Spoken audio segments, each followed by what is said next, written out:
Welcome to Quick Hits. I am Sean Piers, your host, and the Quick Hits is brought to you by Dental Piers, which of course everybody knows me. I'm President CEO, and this is our third time's a charm. Boy, Nicolle, you've been a popular guest on our program. Well, thank you for inviting me back. It's a pleasure. Well, thanks for joining us again, and welcome back. It's good to have you. I think that you've been in the past been able to provide us with some great information, and I have every confidence that that's going to continue again today.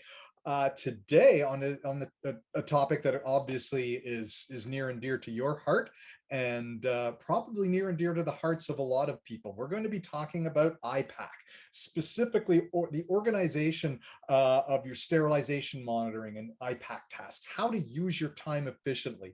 And this is certainly something that is well within Nicolle's range of expertise. She's been in the dental world for a little bit over 20 years now, started off as a level 2 dental assistant, has worked as a treatment coordinator, is a well-known speaker. You've probably seen her on Zoom, or maybe you've even seen her live in those days when we could do more live events. And one of the things that she has had the opportunity and the pleasure of speaking on is about IPAC. So, Nicolle, that's what you're here for. I'm going to turn it over to you. What are you going to tell us about how people can use time efficiently and effectively and while making sure they are in compliance with the IPAC standards? Well, IPAC is a good topic in regards to everything right now. It's a hot topic still. It's 2 or 3 years ago it was hot, and it's even hotter now, especially with COVID.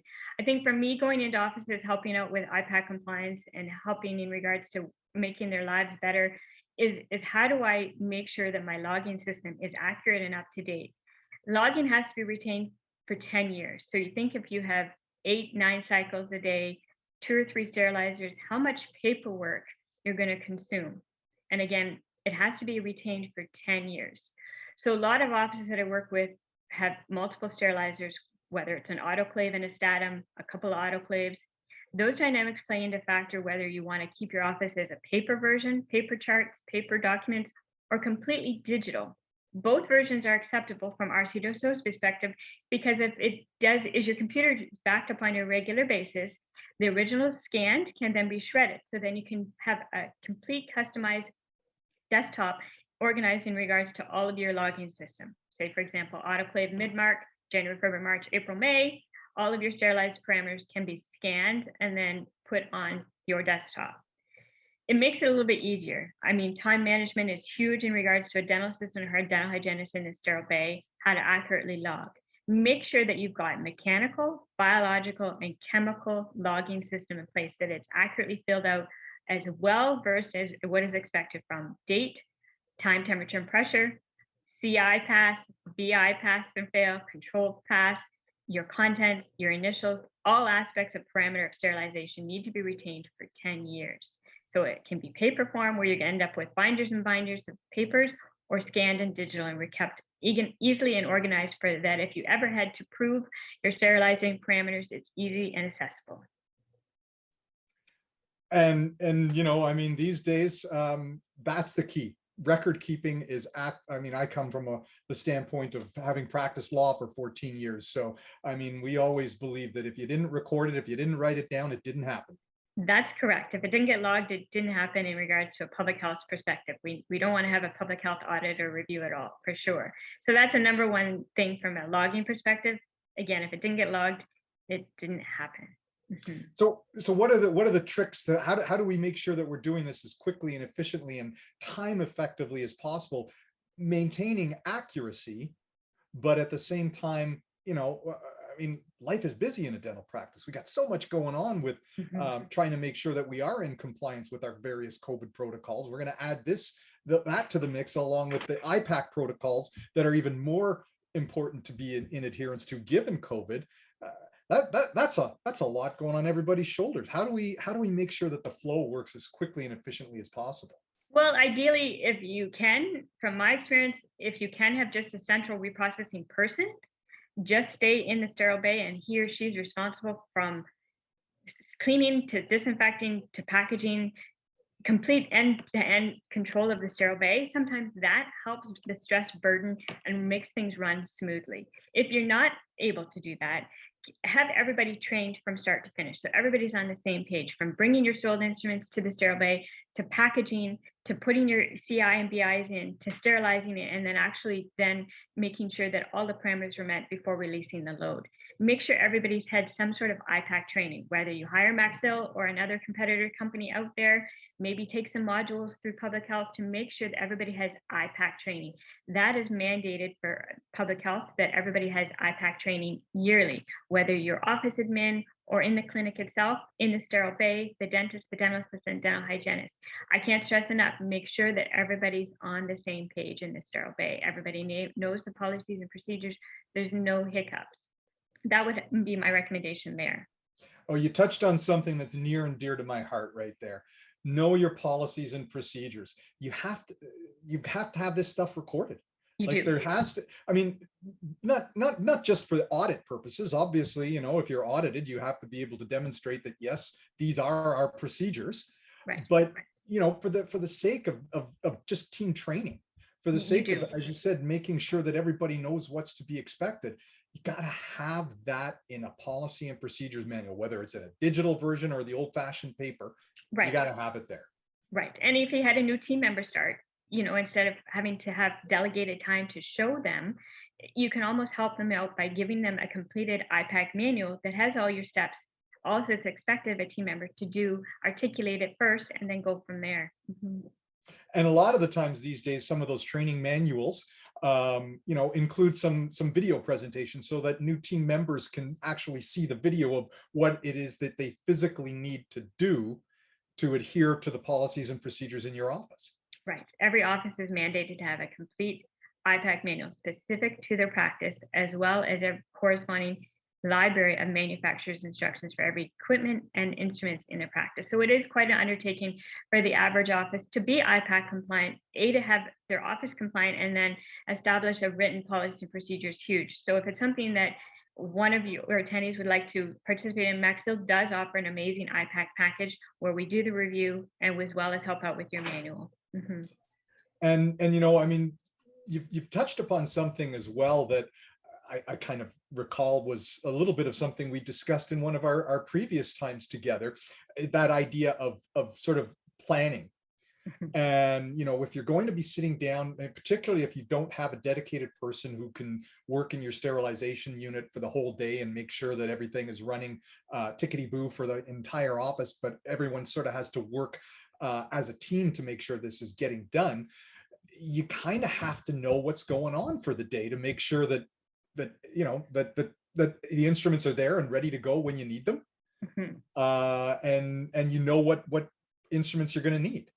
That is true. And making sure that your inventory is never going to fall out in place, so that if you do have patients that aren't in the schedule, you have enough sterilized instruments to reciprocate that. You don't know what your schedule is going to be like in advance, but if you pre-plan, you're going to be better off in the end for overall IPAC and stress management for sure. Exactly. And I mean, you know, if you sit down, you have your morning huddle at the beginning of the day, you can assess your needs and have an idea. And part of that huddle is to talk about, okay, how we're going to make sure that we're adhering to IPAC and we've got the inventory in place that we need and the supplies and the equipment that we need. Right. There's so much now involved in regards to IPAC with sterilization parameters, logging parameters, dental unit water lines, suction lines. There's not even enough time to do what you need to do before all of this, let alone trying to implement that. So ideally, if the average office can have a IPAC rep and a person responsible, that's great. I know myself, sometimes working in offices, it's just it's not feasible. It's not going to happen. So by having a key 2 or 3 people that's designated to IPAC that understands that, whether one person is responsible or the whole team does their own individual operatories, that everybody's on the same page, the same log is filled out, the same steps are performed, so that there's no hiccups.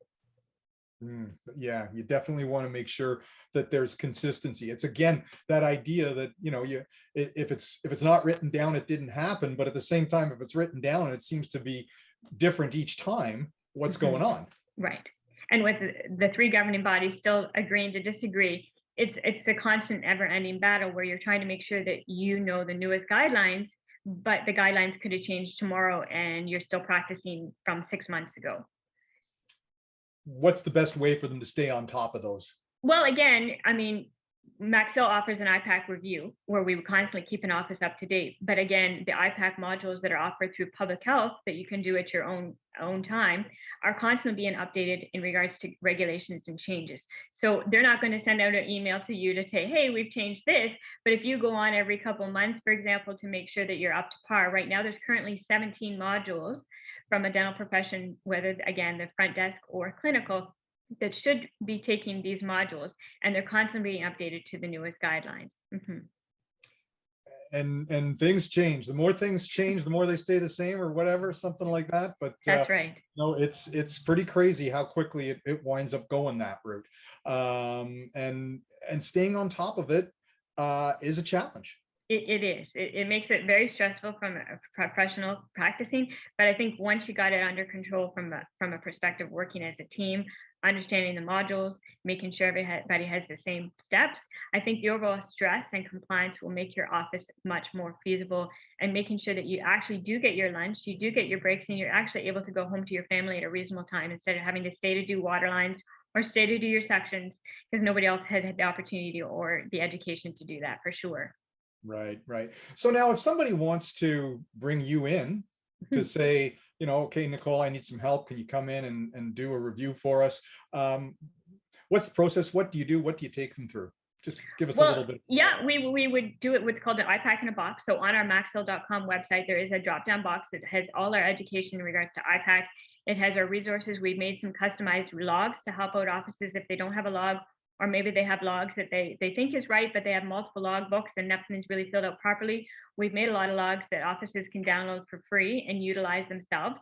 But it would be me coming in, or Michelle, who's a practicing dental hygienist, to do a mock audit. So we start in your reception, we go through everything in regards to eye compliant reception. We go into your sterile bay, we go into your lab, we go into your lab, we go through your drawers, your nooks and crannies, making sure that you are IPAC compliant with public health, our CDSO, CDHO. We go through all aspects. We complete your checklist amongst them all. A lot of you's probably got the RCDSO and public health checklist, maybe printed them off, and that's as far as they went. They actually need to be reviewed, filled out, edited, changed if you're making changes, if you're not doing something. That's what we would do as part of a review. That's the IPAC in a box, typically. And I guess since you've said that that's what, maybe where offices stopped was just printing off the public health forms, I'm going to go on the assumption that that's what you've seen on one or two occasions. It is. So I go above and beyond, and I spend quite a lengthy time, typically 3 to 4 hours with your team, making sure, answering questions, going through your whole house, if you want to call it that, to confirm that you are actually as best practice IPAC compliant you can be. And we also offer the manual, like I said. So we would come back, gather all the data, put a manual together for you that's customized and specific to your practice with all of your equipment, all of your instruments, and a well-established binder form, as well as the digital version for you. Well, that sounds like some very useful information. And I think maybe some people, might think, oh, I should be talking to Nicolle about this. So if they wanted to reach out to you, what's the best way to get a hold of you? I would be happy to help them out. I can be reached at Nicolle, Nicoll, the letter R, at Maxill.com, or you can go to Maxill.com website and look up all the information on our IPAC dropdown. Great, useful information. Thanks very much for being back, Nicolle, taking time out of your busy schedule to join us for another round of Quick Hits. We certainly appreciate your willingness to share your knowledge and expertise. Well, thank you for having me. All right, thanks everyone for joining us. And until next time, we'll see you here back at Quick Hits. Take care.